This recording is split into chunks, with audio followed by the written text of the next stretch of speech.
Well, greetings, everyone, and welcome to a special online event today called Illuminate the Shadow of Your Enneagram Type. Access greater self-understanding, resilience, and compassion to better navigate your life. My name is Stephen Dinan. I'm the founder and CEO of the Shift Network, and I'm really delighted to be with you here learning from a new teacher for me. Her name is Beatrice Chestnut, and she is a renowned expert in the Enneagram, which has really proven its worth as one of the foremost ways to understand our personality and soul dynamics, and we focused a lot on those. And today we're really going to go deeper into the shadow. The shadow is often what's hidden from view, and therefore it's often the most important thing driving behavior and causing challenges often in the outer world. And until we do shadow work, we're often literally in the dark about who we truly are. So Beatrice is going to really take us on a journey today of deeper understanding, self-reflection that ultimately leads to the kind of wholeness that we all want to live from. So she's a Enneagram teacher, licensed psychotherapist, coach, and business consultant. She's appeared in our Enneagram Global Summit and been very highly rated there. So we're delighted to be with her here today. So thank you for joining us, Beatrice. Thank you, Stephen. It's an honor to be here with you.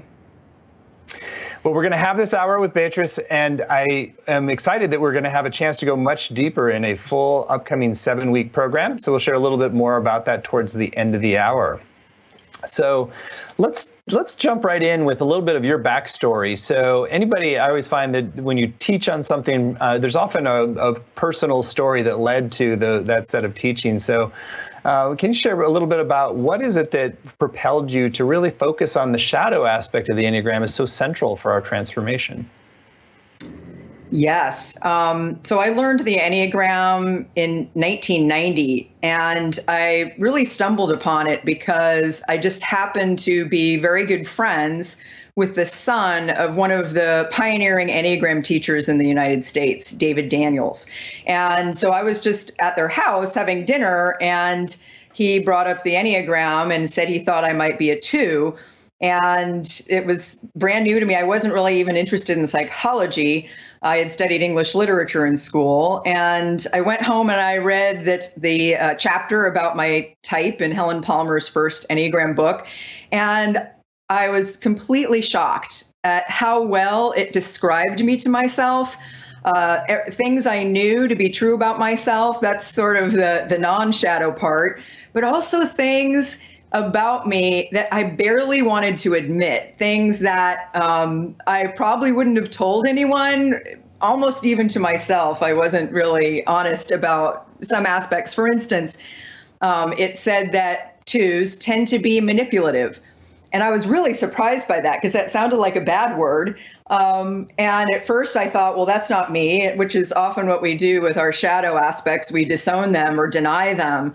And it was interesting because when I thought about it, I had to admit to myself that if I really thought about what manipulation is, which is basically kind of moving things around behind the scenes to get what you want without having to ask directly, I realized I did that all the time. And so that was my first sort of big eye-opening experience with the Enneagram, showing me something about myself that I had really wanted to hide from people and even myself.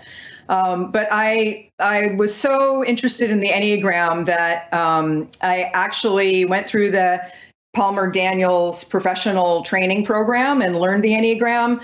And I got into a women's group, and I got into my own therapy for the first time, which I never would have done if it wasn't for the Enneagram really highlighting so many things about myself and really starting my personal growth journey. And then as I got into therapy, I learned so much about myself I hadn't realized. But every step of the way, with the help of the Enneagram, I could, in a way, go farther faster because it was shining a light on things that I didn't really know, but I didn't really know I didn't know.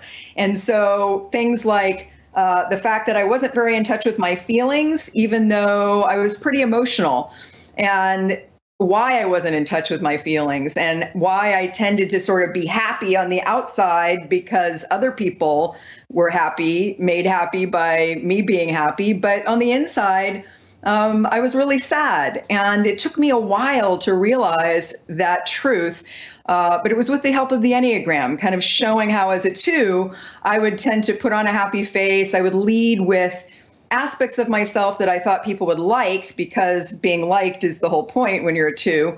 But I wasn't very aware of pain, sadness, hurt, and especially anger. I had a friend at a time give me some feedback that she thought it was weird that I never got angry.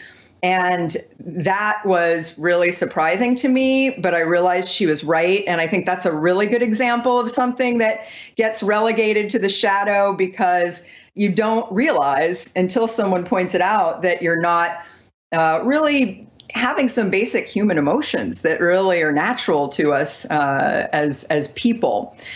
So on the force of using the Enneagram in my own therapy, I actually decided to go back to school and study psychology. And so as I moved through my training as a psychotherapist, I had the Enneagram in mind as a theory of wholeness, or a grand theory of psychological and psychological spiritual development, really.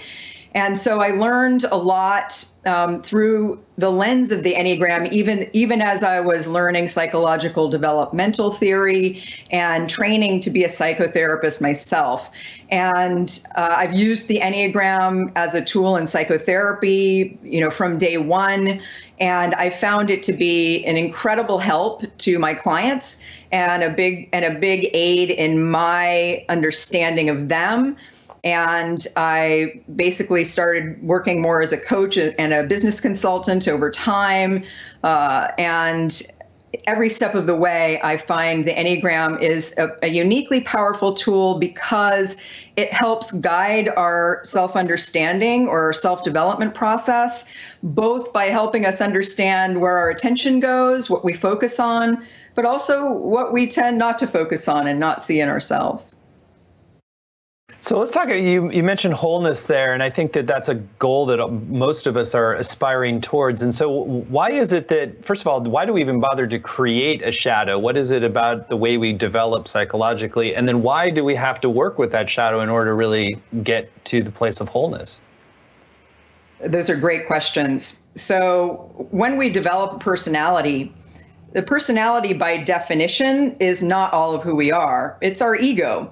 It's a way we walk around in the world with a self-image to protect.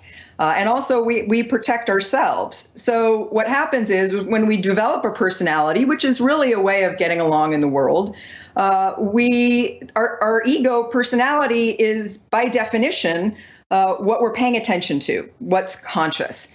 And everything of substance casts a shadow. So what we see also defines what we don't see. And if you think about the Enneagram diagram, it's a 9-pointed star inscribed in a circle. And the circle really is, in one way, a kind of symbol of wholeness. And when we identify with one personality style out of 9, it's almost like we're seeing a narrow slice of wholeness through the lens of whatever our Enneagram personality type is. And so it really defines what comes into view. David Daniels used to say, what's on our radar screen? And of course, what isn't, because we can't pay attention to everything. So we end up disowning aspects of who we are, usually parts of ourselves that we think are unacceptable, or that will get us in trouble with other people, or just things that we don't want to know about ourselves, or emotions we don't want to feel. But also it's important to remember, too, that there are also positive things in our shadow. And for some of the Enneagram types, there's more positive in there, even than negative stuff that you would think might be in the shadow. But the reason why it's so important to study the shadow and to learn about your shadow is because when we don't see those parts of ourselves, it doesn't mean they go away. It's still part of who we are. So when we don't really understand or see or recognize these aspects of ourselves, we end up projecting them out into the world, usually onto other people.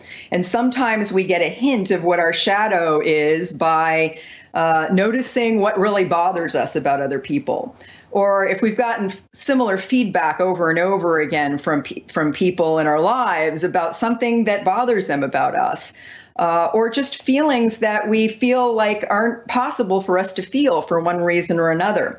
So when this happens and we have a shadow, we aren't really accepting all of who we are. And if we don't accept all of who we are, our shadow can wreak havoc in our lives. And especially when we're stressed, like right now with everything we're going through in the world, there's a way that our shadow aspects can create problems for us. They're parts of ourselves that we don't want to see and relegate to, the unconscious, the underworld, but they still cause problems for us, and they can be there in ways that we see and ways that we don't see. And so it's about self-acceptance. It's about knowing and understanding maybe some of our negative emotions and diffusing some of our reactivity that we can get into when the way we react to things is driven by parts of ourselves that we don't fully know or understand. And I think one reason it's really important to see our shadow is so we don't add to the darkness in the world, so that we don't add to the collective shadow. And I think one of the things we see happening in the world right now, with outcries to be more aware of racial injustice and the political divisions, all of the things that are in some ways tearing us apart are in some ways are aspects of our collective shadow that we haven't wanted to look at. And so even in our world outside ourselves, we're seeing the effects of what happens when we don't fully and courageously look at all parts of ourselves and do the work that it takes to integrate those parts and accept those parts and see those parts as really, part of who we are. Really beautiful reflections there. It's like until we've really done the shadow work, it's very difficult to actually have healthy relationships with others. Exactly. That's a really big reason why it's so important to understand all aspects of ourselves, because if there's something in you that you don't want to understand or that you don't want to see, you're going to project that onto the people in your lives. And sometimes in times of stress, especially, those aspects can be things that cause real rifts between people, they become problems to the extent that we aren't aware of them and we don't notice what's happening at a deeper level. So in some ways, shadow work helps us both understand ourselves and have more compassion for ourselves and have more empathy for ourselves and others, because it helps us see what we might be really disliking in ourselves and in others. And so it really helps, especially right now when we need to come together with people and we need to support each other. There's a way that shadow work is more important than ever, because when we understand ourselves better and accept ourselves more, we also have more room to understand and accept the people in our lives. And I think seeing what's in our shadow can really help us understand some of the conflicts that come up between us and other people, whether it comes from what bothers us in someone else or comes from something we're hiding in ourselves and that we don't want to share with somebody else. Because to the extent that we continue to hide these aspects of ourselves from ourselves, they create problems for us, and we can overcompensate by being more rigid in some of our personalities, fixations or fixed perspectives, or some of the rigid elements of our personality that are in part designed to keep the shadow out of our awareness. So you made a great case for why particularly understanding our own shadow is important, of particularly our type, but then why is it important to understand the shadow of the other Enneagram types? That's a great question. So for one thing, the Enneagram is a system of 9 interconnected types. So I have my own main type that's type 2, but I also relate to my 2 wing points, the types on either side of me along the circle, which are, for me, types 1 and 3, and my arrow line connected points. And for me, that's type 4 and type 8. So to the extent that I have access to those other points, and they also flavor my main type, and I can also use those points as developmental opportunities, it helps me to know more about those types. But even more than that, when we understand what's driving the people in our lives, our partners, our friends, our family members, when we can start to see what bothers us in them, or what conflicts come up between us, like things that they do that are really different than what we do. Often those are the very aspects of ourselves that we don't want to own. And when we can see it in ourselves, it's almost like we reclaim our projections onto them. If I can see my own neediness as a 2, which is about the last thing I want to see in myself, I can stop being bothered by somebody else's neediness. When I can start accepting my own anger, I can be okay with someone else's anger. And more than anything else, it's about having empathy, compassion, and understanding for the people in our lives, so that we know where they're coming from, so that we cut them some slack when they're under stress and having a hard time, and so that we can relate to them from a deeper place of self-acceptance in ourselves, and we have more room for accepting them for all of who they are, and even appreciating them for their human frailty. It's definitely a great path of compassion. So I think now would be great to maybe give a tour of the 9 types and understand just a little taste of what the shadow side of each is, so that I would assume people will have some inkling of like what type they might be, but maybe this will also give them insight into their own type as well. Yes. So starting with type 1, type 1, their focus of attention, and I like to start with, what do they pay attention to? Type 1s tend to focus on what's not right in the world, what's wrong. They look at the world through the lens of good and bad, right and wrong, and they want to be better. They want to be right. They want to make the world a more perfect place. So they will focus a lot on making something more ideal or more perfect, or how they can improve things.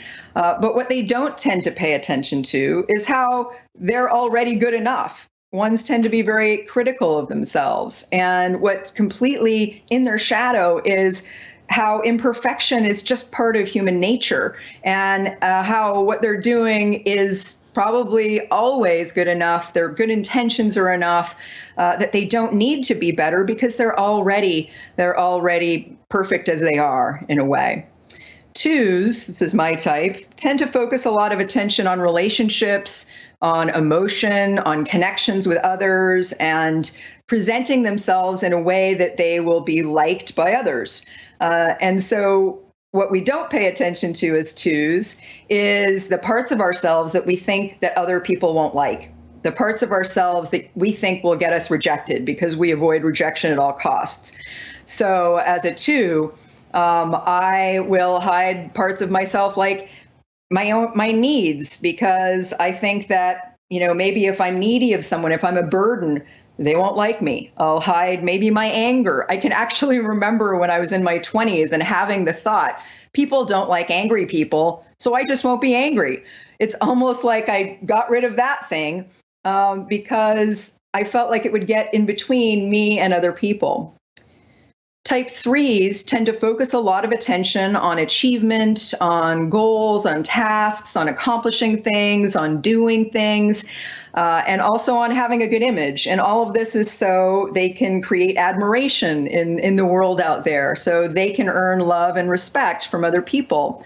Now, what they tend to not see is, in some ways, their real self.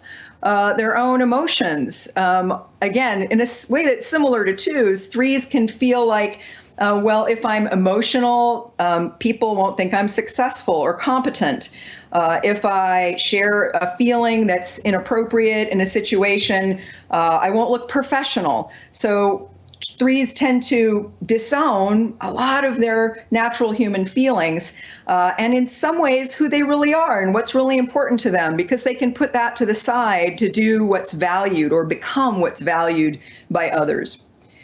With 4s, Fours focus attention on relationships, on connection and disconnection with other people, on being authentic and expressing themselves in the world in a way that will help others see them as unique or special in some ways.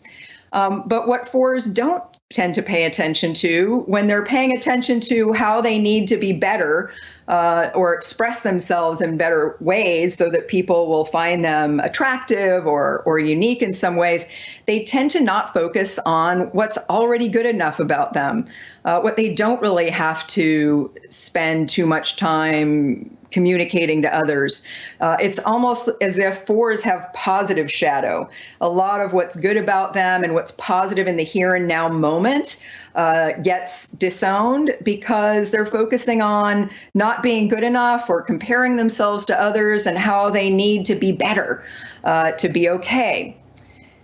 So then fives tend to focus a lot on knowledge and on creating space for themselves, having space so they can regulate their time and energy and not be depleted by the demands of the world.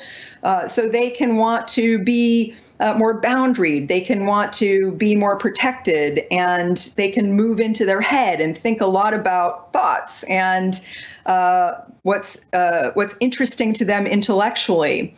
And what they don't see often is abundance. They can be fearful of being depleted. Like if I don't withdraw into myself or into my private space where I can control my time and energy, the world's going to ask too much of me. It's going to make emotional demands on me that I won't be able to fulfill. And what fives don't see is that they're enough, that they have enough inside them, and that they can take advantage of nourishment from the outside if they open themselves up to more connections, both with themselves and their own feelings and with other people.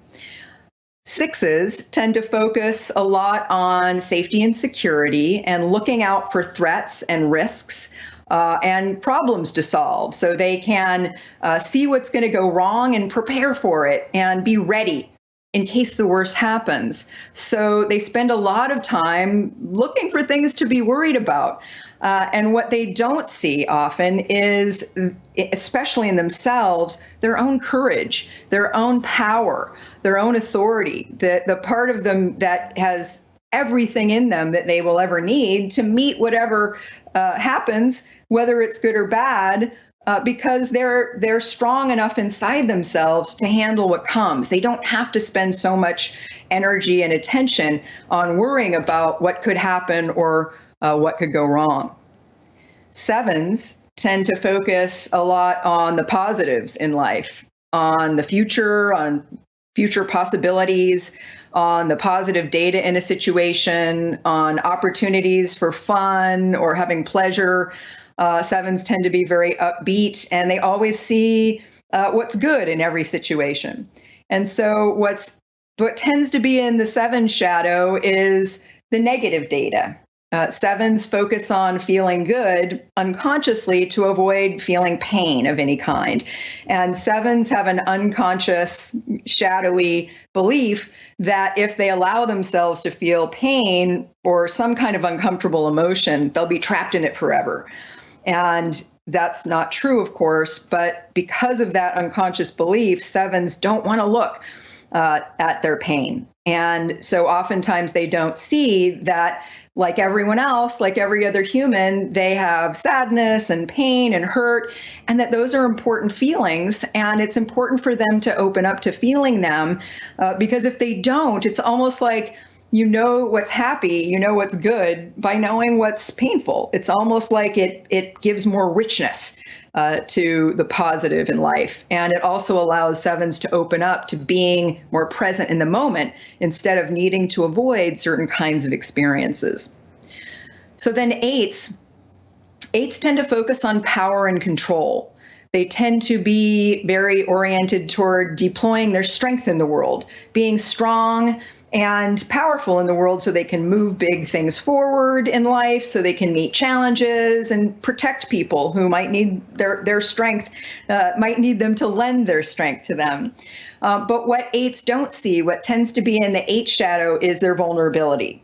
And their vulnerability might include feelings like sadness or hurt or fear. Eights tend to be very fearless, and they don't see times when they might naturally be afraid, and it might actually be good for them to register fear. And they also tend to not always think about what they need to take care of themselves, and that they need support and protection too. So all of these things, to the extent that eights aren't in touch with vulnerability, they can overcompensate by being too powerful and strong in the world. And then finally, nines. Type nines tend to focus their attention on creating harmony in the world and avoiding conflict and tension. And they can want to connect with others in positive ways. They're very helpful and supportive, and they tend to avoid separation. And they also tend to avoid their own anger. And so what's in the nine shadow is often their angry feelings, and they can be passive aggressive, but it's hard to be overtly aggressive. It's hard to own their anger and have that be okay. And so they will also not pay attention to the value of conflict and how sometimes having too much harmony isn't a good thing. And so elements of their shadow can concern anger and conflict, and how when you have a productive conflict with someone, it actually strengthens your connection. It doesn't always create separation, as nines sometimes fear that it might. Well, what a great overview, and it really provides a much more multidimensional understanding of each type. So now that we've had that kind of broad overview, I think it'd be a great moment now to take people on a little bit of the experiential journey you wanted to take them in terms of relating to their own shadow of their type. Great. Okay, so I ask you to sit up straight and put your feet on the floor wherever you are. Close your eyes, unless you don't feel comfortable closing your eyes, and then you're welcome to keep them open. But shift your attention inside yourself. One of the beautiful aspects of the Enneagram is it points out how we all need to observe ourselves, and how self-observation is the first step in having a deeper understanding of ourselves. So take a few deep breaths. Breathe all the way into your belly.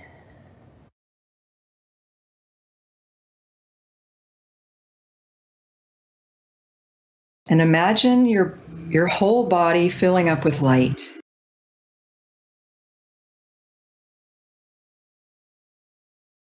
Allow yourself to just very non-judgmentally notice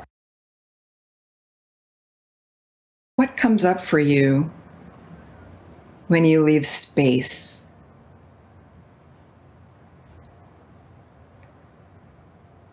When you just breathe and you just notice.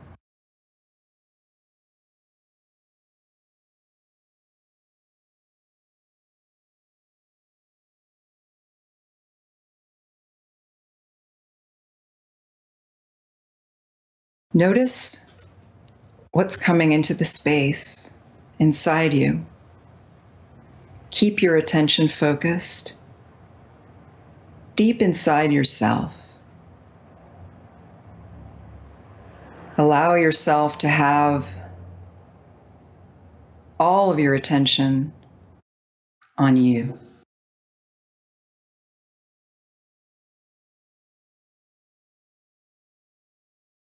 Notice what takes your attention away from you.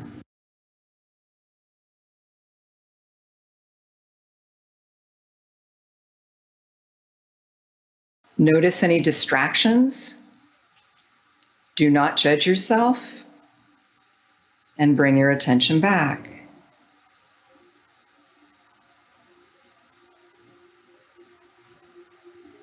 And notice what kind of thing distracted you. It's very likely that the distractions that you experience are informed by your Enneagram type. Maybe you suddenly thought about what you need to do after this experience. Maybe you're noticing some self-criticism, like you're not doing this right, like you want to be doing it right, but you're questioning yourself. Maybe you're criticizing me. You're noticing something that isn't quite right in my voice. Whatever it is, just let it go. Notice it and let it go. The method behind Enneagram work is all about observing yourself.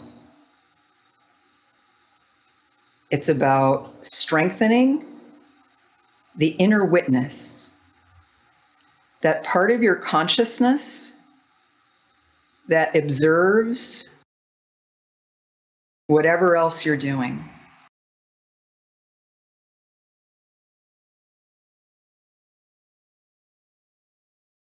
So just take note of the part of you that's witnessing and the part of you that is being witnessed.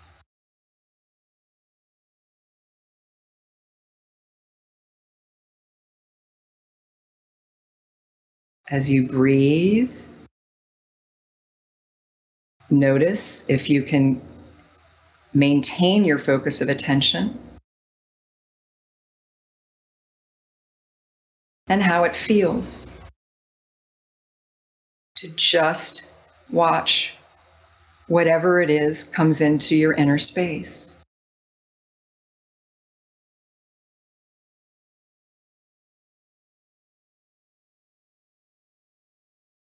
Now, as you're observing yourself, you're developing the capacity to know yourself, or at least the conscious aspects of who you are.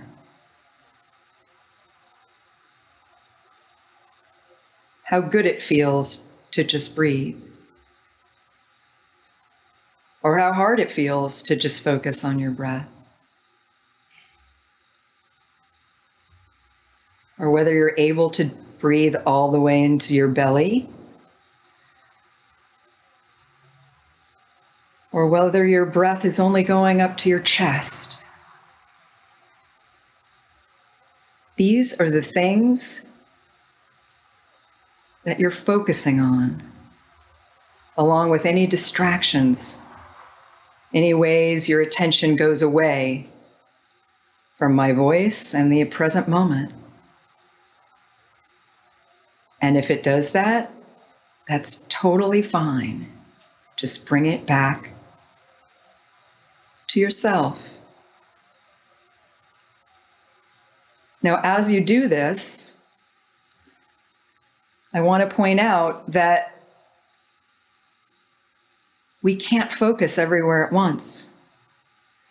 Your focus is very much on what you're observing in yourself.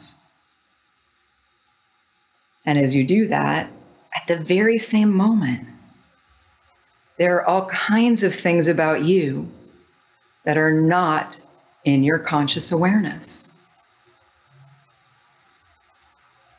Things that you aren't attending to now,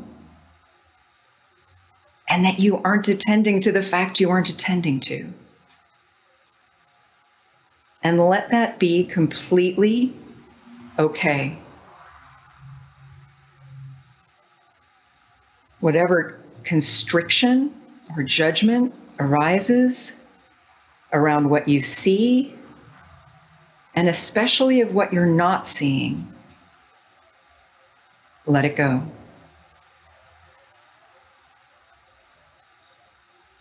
let yourself come back to just being inside of you and being in the light that is inside of you. And it doesn't take away anything from the light inside of you to realize in a deeper way that there are aspects of yourself that you are not attending to yet. Aspects of yourself that you may think are unacceptable or somehow bad or wrong, inappropriate, embarrassing, unforgivable. And allow yourself to expand the light inside yourself to move a little bit outside yourself. And allow yourself to start to begin to accept the idea that maybe all of you is acceptable. Maybe all of you can be in the light. And that if all of you isn't part of what's light about you now, that doesn't make it bad. That doesn't make you wrong. It just means you have an exciting journey ahead as you take an adventure to open up to more of you, more of who you are beyond the ego, beyond the personality, and beyond what you know right now. Take one more conscious breath.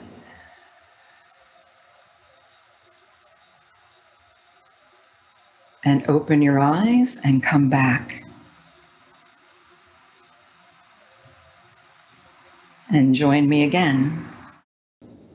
Well, Beatrice, thank you so much for that. That was really a beautiful process. And I'd love for you to just share a little bit more about how can we continue the journey of really working with the shadow of our type as a transformational practice.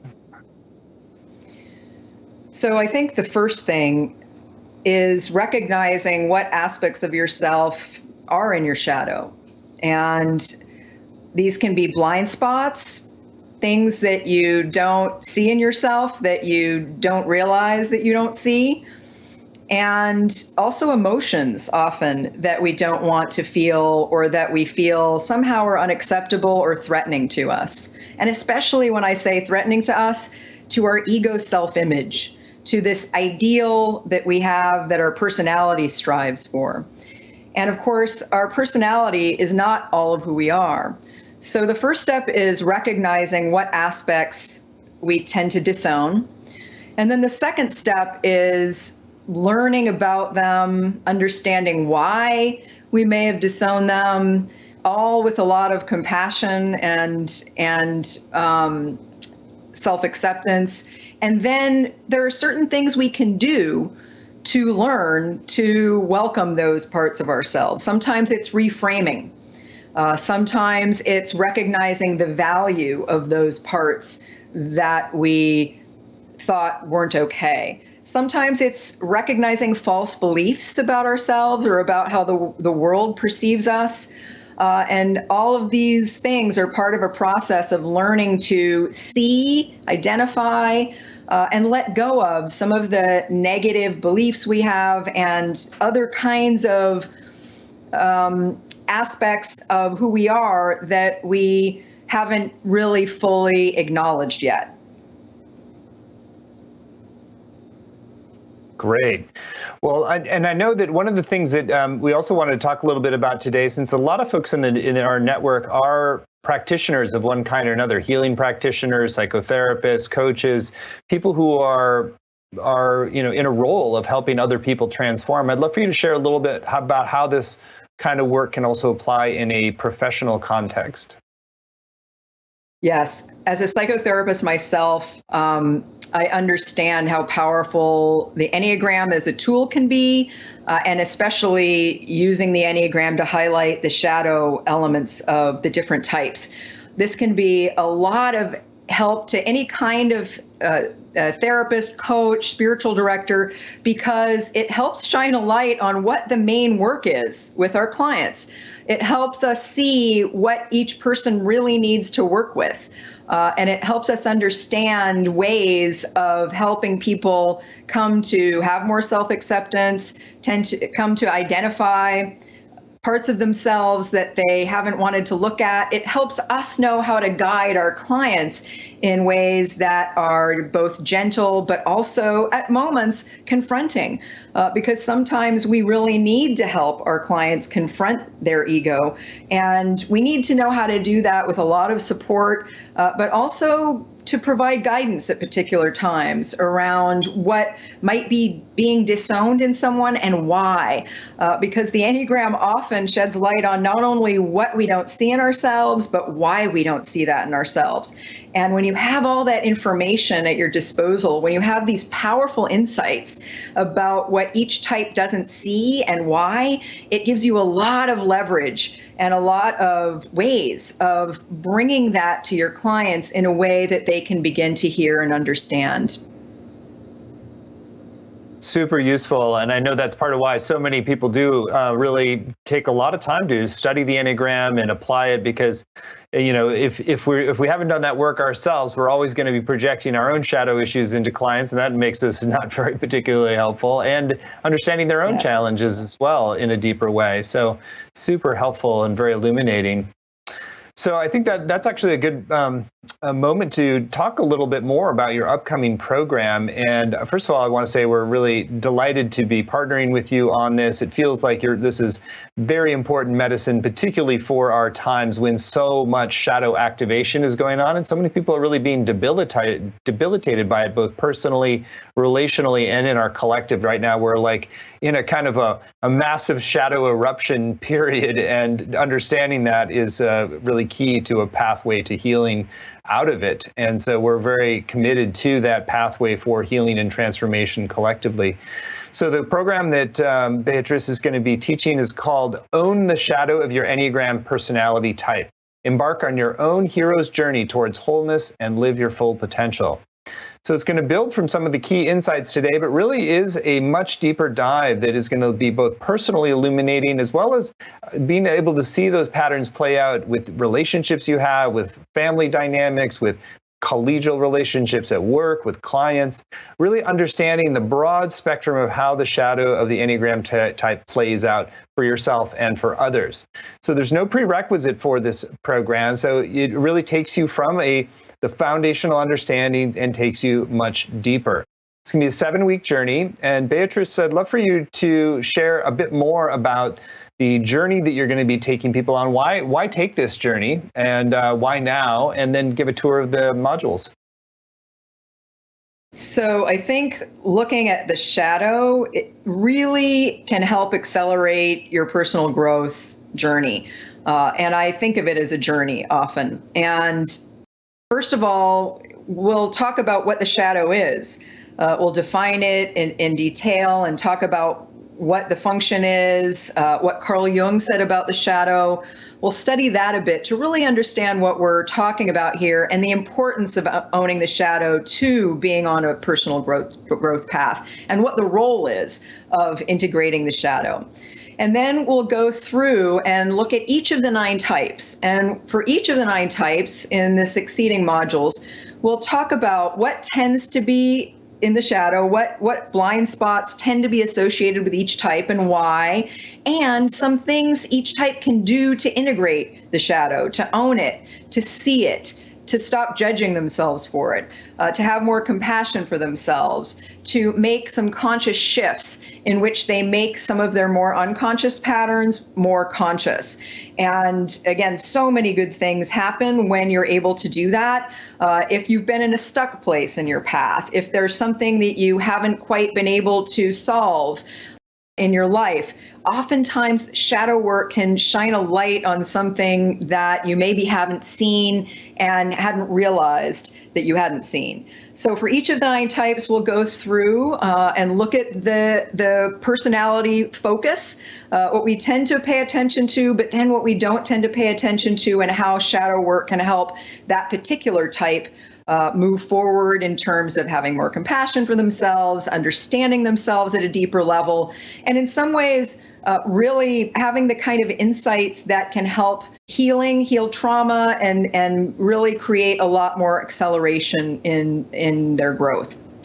And then towards the end of the course, in the last 2 modules, we'll talk about the archetypal hero's journey. And this is something that's really close to my heart, because one of the things that I love about the Enneagram is how you find it in different places, in spiritual traditions, but also in great works of literature. So some of you may have known, but if you didn't know, you can find the Enneagram in the Odyssey, Homer's Odyssey, and also in Dante's Divine Comedy, and in myth, in fairy tale.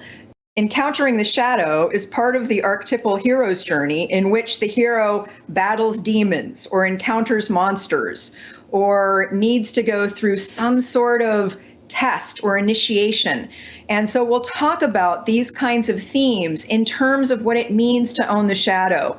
And I'll talk about how, for instance, in Homer's Odyssey, it's a story of homecoming, coming home to the true self. And Odysseus, who was in the Trojan War and was the guy who thought up the Trojan horse, he, in the Odyssey, goes on a journey home to Ithaca. Now, it takes him a long time, and he goes through many trials, but he visits 9 lands in which he must encounter different challenges. And in each of these 9 lands, there is a mythic creature or mythic creatures that match the theme of the 9 Enneagram types. And he goes around the journey. He goes to each land, and he visits these 9 lands in order as they are corresponding to the Enneagram. Now, at the very middle of the Odyssey, he goes to a journey in the underworld.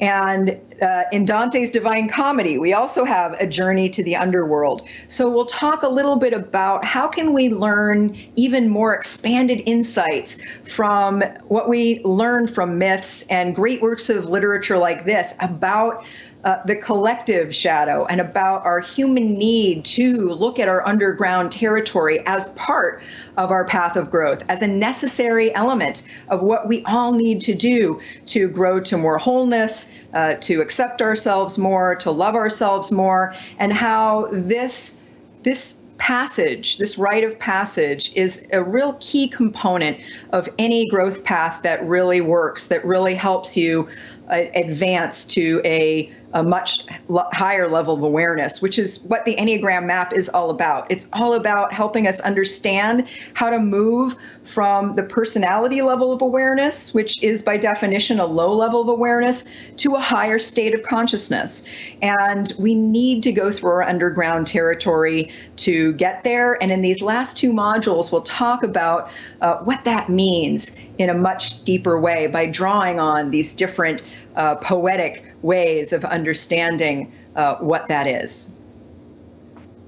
Well, I love the way you've created the arc of transformation through the program. There really is a hero's journey of self-awareness and acceptance and healing, and ultimately transformation and redemption. So it's great that it's oriented that way, because it is such a natural pathway for human growth and evolution. That's why the hero's journey has been so enduring as a kind of a core mythology. So I'll share a little bit more about the programs. So you're going to get not only the 7 90-minute sessions with Beatrice, you're going to get the videos and audios, word-for-word transcripts. You get weekly exercise you can do at home. And there's a number of great extra bonuses that she has included. Has been very generous on this front. So there's a 2 audio dialogue series with her called Accessing the Clarifying Power of the Enneagram Subtypes. There's also a PDF teaching from Beatrice on the Enneagram love languages. There's a PDF teaching on getting clear on your type. There's an ebook on the core psychological needs of the Enneagram types in childhood. Really important to do that deeper digging back into childhood because so much of our personality is formed then. And so many of the fixations and needs really get embedded in our personality type. And then there's also a PDF teaching from Beatrice on parenting and family dynamics through the Enneagram. And there's one special bonus, which is available only today until midnight. So we like to do that as a way to encourage you to make a decision now while you're in the moment, you've been exposed to her teachings, and that you have the most sense of how the value this can bring to your life to really do this deep shadow work and go forward so much freer and self-accepting and accepting of others and understanding the complexity of human personalities and how it plays out in the world. And so you can really navigate with a lot more awareness. So this is a new video dialogue with Beatrice and Eugenio Pais called Unlocking the Levels of Awareness. You want to share a little bit more about that? Yes. My teaching partner and good friend, Eugenio Pais, a internationally known Brazilian Enneagram teacher, has done some brilliant work that we've done together on levels of awareness. And this is using the Enneagram map itself as a transformative map of process. This is the process Enneagram. And we talk about how each point of the Enneagram symbol can be thought of not just as a type, as part of the typology, but actually as a level of awareness. So we talk about what it means to be at level 1 of awareness and how that's the level of the personality, but even more so when we're not aware of that we're in personality, when we're just completely identified with personality to the point that we don't know that there's anything more. To the second level of awareness, which happens when we start to realize there is more and we start to be able to self-reflect and self-observe and see that there is more to us, and we start to suffer. We start to recognize how our personality doesn't solve all our problems. And so on up the levels, my interview with Eugenio helps us really understand what this amazing transformative map is, that is the Enneagram. That's not just the typology. It's not about the types at all. It's more about how each type can see where they are as they move up the levels of awareness, as they use this remarkable map, not just to understand what type they are as in terms of the horizontal level of their 9 types, and they're all essentially equal, but as when we do inner work, what happens and how we need to do different things depending on what level we are, depending on what's happening in our inner growth work. And so how at different levels that the Enneagram maps itself, how we need to understand that we're in a different place and we need different things. So for instance, at the beginning of the levels, we want to befriend ego. It's all about support. It's about having more compassion for ourselves. But as we get higher, we need to confront the ego more, and we have more strength with which to do that. Fantastic. What a great extra bonus, and many layers of fascinating information in there. So really a good reason to make your decision today. And if you're feeling called to go forward in this powerful new program, that you get that extra bonus of unlocking the levels of awareness. So a few other things. It's going to be an amazing program. There really is a chance to add it to your transformational library for years to come. So I encourage you to read through the testimonials as well. Very powerful testimonials from some of the founding figures of the Enneagram field, Helen Palmer, David Daniels, lots of testimonials from people who have really benefited from Beatrice's work as well. So it's going to be a deep dive and a big opener and a transformational gift to yourself that is really meets the moment when we are really in a sea of collective shadow activation right now. Everyone is triggered. There's all sorts of reasons for it.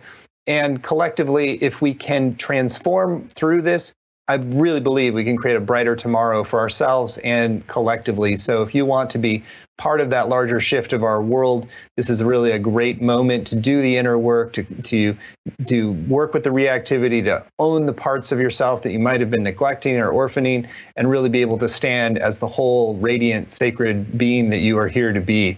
Beatrice, anything that you still is on your heart you want to share with folks who are considering going further on the journey with you?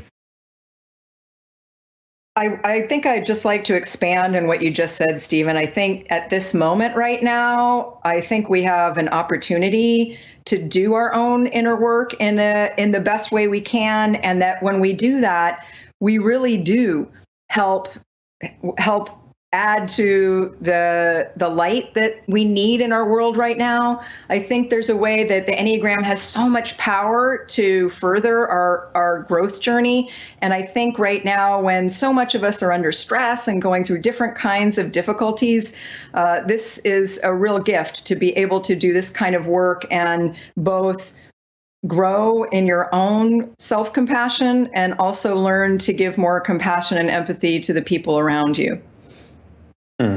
Beautiful. What is a beautiful gift, and it really is the fruit of a lot of deep soul work. So thank you for all the soul work that you have done, and the willingness to go into your shadow and other people's shadows, and to really redeem and see the beauty and pearls of wisdom in there, and the gifts for all of us. So thank you for your sharing today, and thank you for this powerful new program. And you get the extra bonus of unlocking the levels of awareness video dialogue with Beatrice and Uranio Pais when you sign up by midnight tonight. So thank you all for joining us, and thank you, Beatrice, for a beautiful hour together. Thank you. Thank you very much.